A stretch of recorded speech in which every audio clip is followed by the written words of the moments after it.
Hello everyone, কেমন আছো তোমরা সবাই? আশা করি তোমরা সবাই খুব ভালো আছো আর আমিও কিন্তু বেশ ভালো আছি। পিএসটি ব্লগে তোমাদেরকে সবাইকে আবার অনেক স্বাগত জানিয়ে ব্লগটি শুরু করছি। আশা রাখছি আজকের ব্লগটাও তোমাদের খুব ভালো লাগবে। আগের দিনের ব্লগেই তোমরা সবাই দেখেছিলে যে আমি বাবার বাড়িতে এসেছি, বোন আর আমি দুজন মিলেই। তো আসার কারণটা হচ্ছে হঠাৎ করে আমাদের, কারণ বোন আমাদেরকে না জানিয়েই চলে এসেছিল। কারণ সবাইকে একটু সারপ্রাইজ দেওয়ার চেষ্টা করেছিল, কিন্তু সবার সত্যি কথা খুব সারপ্রাইজ হয়ে গেছে, বিশেষ করে আমি তো বেশি। কারণ আমি দেখেই অবাক হয়ে গেছি। আমি জানি সকালবেলাতেও যখন আমাকে ফোন করে তখন দেখলাম ট্রেনে, তারপরে দুপুরবেলাতে দেখছি আমার বাড়ির সামনে। তো এটা বলতে পারো একটা সারপ্রাইজের মতোই। ওর আসার কারণটা ছিল অনেক দিনও বাড়িতে আসেনি, তারপরে এত তাড়াহুড়ো করে আসার কারণটা হচ্ছে কারণ আমার দাদুর, মানে মামাবাড়ির দাদু, মামা দাদুর ওই 5 বছরের বার্ষিক কাজ হবে। প্রত্যেক বছরই দিদা ছোটোখাটো করে করার চেষ্টা করে, তো 5 বছর এবার একটু বড় করে করার কথা ছিল, তো সেইভাবেই হালকা হয়েছিল। কিন্তু কারেন্ট ছিল না, আমার ফোনে চার্জ ছিল না বলে তোমাদের সঙ্গে কোনো কিছুই শেয়ার করতে পারিনি। আর আমার মামার বাড়িটা হচ্ছে পুরো মাঠের মধ্যে। আগে যখন আমরা ছিলাম মামাবাড়িতে তখন কিন্তু ওই মাঠের মধ্যে 3টে বাড়ি ছিল, কিন্তু এখন অনেক বাড়ি হয়ে গেছে। যেদিকে তাকাবে তুমি সেই দিকেই দেখবে শুধু ফাঁকা মাঠ। আর এখন যেহেতু পাট চাষ হচ্ছে তাই দেখো পাটের শাক কিন্তু সবাই, মানে আমরা কি বলো তো, পাটের শাক সবসময় কিনে কিনে খাই, তো আমরা যখন এসেছি তাহলে ভাবলাম যে চলো আজকে পাট শাকগুলো তুলে নিয়ে যাই। আর পাট শাক হয়তো সবার প্রিয়, এমন কোনো মানুষ নেই যে কেউ বলবে না যে খাবো না। তো আমার তো ভীষণ ভালো লাগে, আমার যদি প্রতিদিন দেওয়া হয় তাহলে আমি প্রতিদিনই খাবো। আর এখন যেহেতু পাট শাকগুলো একটু বড় বড় হয়ে গেছে না, একটু বয়স হয়ে গেছে, সবে যখন পাট শাকগুলো ওঠে তখন কিন্তু বেশি ভালো লাগে খেতে। তো এখন যেহেতু ভালোই লাগবে, কচি কচি পাতাগুলো কিন্তু তুলে নিচ্ছিলাম, আর বাড়িতে এসে দেখো সবাই মিলে একটু আড্ডা দিচ্ছি। এত সহজে নাম বলে না। তোমরা কি মত? এর মধ্যে দিতে হয় নাকি? বাবা, দেখো একই মত। আমি আগে দিন বলি দিতে হয় মত। বুঝবে। বলতে হবে খোলামেলা। এক দিন ওকে বলি যে ঘরে যখন চেপেছি এত সহজে যাবো না, ঘরে হাড় মাছ খাবো, ডুব দিতে যাবো, হাড়ে তারপর যাবো। মামা শোনা কাজ করে দেয়। আমার বেবি খুব ভালো। কষ্ট হচ্ছে না? খুব কষ্ট হচ্ছে। খালা সামনে খেতে পারছো না।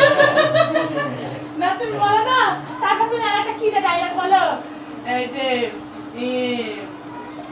এই যে আরে কি একটা ডায়লগ বলো না, লাদেন ও বলো বলো বলো বলো, আমার গল্প শুনে লাদেন নাকি আমি এই যে এখানে বসে যে আমরা সবাই মিলে একটু মজা করছি, আনন্দ নিচ্ছি।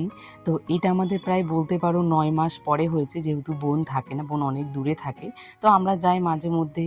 তো সেভাবে তো একসাথে সবাই যদি না হয় তাহলে কিন্তু মজাও আসে না, সেভাবে আড্ডাটাও জমে না। কিন্তু এখানে যখন সবাই মিলে হয়েছে দেখো, সবাই ভীষণ খুশি আর সবাই ভীষণ আনন্দ করেছি। আর এই 3টে দিন মনে হয় কিভাবে যে দিনগুলো কেটেই গেল না, সত্যি বুঝতে পারলাম না। আর এরকম কয়েকটা দিন হবে তখন ষষ্ঠীর সময়, তো ষষ্ঠীর সময় এরকম কয়েকটা দিন কাটানো যাবে। আর দেখো এখানে সবাইকে আমি একটু দেখাচ্ছিলাম, আর এটা ছিল আমার মা। আর এই যে এখানে সবাই কাটাকুটি করছে আর আমরা গল্প করছিলাম, আর ওদেরকে বলছিলাম যে দেখো আমরা কেমন রানীর মতো বসে আছি আর তোমাদেরকে কাজ করাচ্ছি। তো এগুলো হচ্ছে কি বলো তো, একটা আনন্দ, সত্যি এগুলো ভীষণ আনন্দের, খুব ভালো লাগে এই সময়গুলো কাটাতে। আর বলছিলাম যে যেমন আজকে রান্না করে খাওয়াচ্ছে তেমন কিন্তু সারা বছর তো রান্না করে খাওয়াতে পারো, তখন এটাই উত্তরটা এসছে। ঠিক আছে, আমরা বাড়িতে রান্না বান্না কাজগুলো করবো আর বাইরের কাজগুলো কিন্তু তোমাদেরকে করতে রান্না হবে। এখন 12টা বাজে, কাটাকুটি হচ্ছে, এখনো কাটাকুটি শেষ হয়নি। কবে রান্না করবো আমরা আর কবে খাবো বলো তো?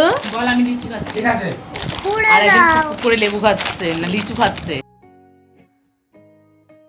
আগের দিনে বাজার করে কিন্তু অনেক কিছু এনেছিল, আম লিচু, সেগুলো আর তোমাদের সঙ্গে শেয়ার করতে পারিনি। তো এখানে লিচু খাচ্ছিল আর তার সাথে মাম্মাম একটা কুরকুরে খাচ্ছিল। তো কুরকুরেগুলো আমার একটু ভালো লাগে না। আর এখানে রান্নাবান্না মানে শুরু হয়ে গেছে, প্রায় শেষের দিকেই বলতে পারো, এই মাটনটা কষা হলে হয়ে গেল রান্না। আসলাম রিল্যাক্সে একটু হাওয়া খেতে, কারণ নিচে না গরমটা ঠিক লাগছে না, মানে বৃষ্টি হচ্ছে তো জন্য গরম লাগছে না, কিন্তু রোদের মধ্যে না তাকাতে পারছি না, এত পরিমাণে গরম। ভাবলাম একটু ছাদের থেকে ঘুরে আসি, পাশে হয়তো রেল। আওয়াজ পাচ্ছ তো, চলো তোমাদেরকে দেখাই। মা এখানে আমের আচার করবে বলে এখানে আম কেটে দিয়েছে। এই যে গাছগুলো তোমাদেরকে দেখিয়েছিলাম, সেই গাছগুলোতে সব ঘাস বেরিয়ে গেছে। এই যে গাঁদা ফুলের গাছগুলো আবার নতুন করে হয়েছে। এখানে কত ফুলের গাছ বেরিয়েছে, এটাতে এখানেও বেরিয়েছে। তো এবার ঘাসগুলো তুলে ফেলতে হবে, কারোর সময় হয় না তুলে ফেলার জন্য। আর আমের গাছটা পুরো শেষ হয়ে গেছে, এই যে এখানে দেখো।